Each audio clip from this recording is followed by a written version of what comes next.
ఒక shop keeper విలేజ్లో ఉన్నటువంటి ఒక రైతు నుండి రోజు 1 కిలో వెన్న కొనేవాడు. ఒకరోజు షాప్ కీపర్కి సందేహం వచ్చి, నేను ఈ రైతు నుండి చాలా కాలంగా వెన్నను కొంటున్నాను, కానీ నేనెప్పుడూ కూడా దాని బరువు చెక్ చేయలేదు. ఒకవేళ ఆ రైతు నాకు కేజీ వెన్న కంటే తక్కువ ఇచ్చి ఉంటే అని సందేహపడతాడు. కాబట్టి నెక్స్ట్ డే ఆ రైతు వెన్న తీసుకొచ్చినప్పుడు ఆ షాప్ కీపర్ దాని వెయిట్ చెక్ చేస్తాడు.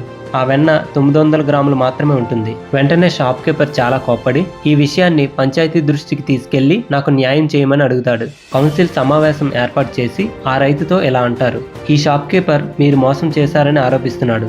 మీరు అతనికి 1 కేజీ వెన్నకు బదులుగా 900 గ్రాములు మాత్రమే ఇస్తున్నారని చెప్తున్నాడు. దీనికి మీ సమాధానం ఏంటని అడుగుతారు. అప్పుడు ఆ రైతు ఈ విధంగా చెప్తాడు, గౌరవనీయులైన సర్పంచ్ గారు, నేను పేదవాడిని. నేను ఇచ్చే వెన్నను తూయడానికి నా దగ్గర తూనికలు కూడా లేవు. ప్రతిరోజు నేను ఈ షాప్ కీపర్ నుండి 1 కిలో గోధుమలు కొంటాను.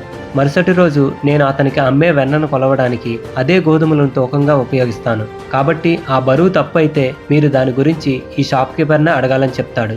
వెంటనే పంచాయతీ కౌన్సిల్ తప్పు ఎవరిదో గ్రహించి నిజాయితీ లేని దుకాణదారుణ్ణి గ్రామం నుండి బహిష్కరిస్తారు. ఈ కథలో నీతి ఏంటంటే, మనం చేసే మోసం వల్ల ఎప్పటికైనా సరే మనమే మోసపోతాం.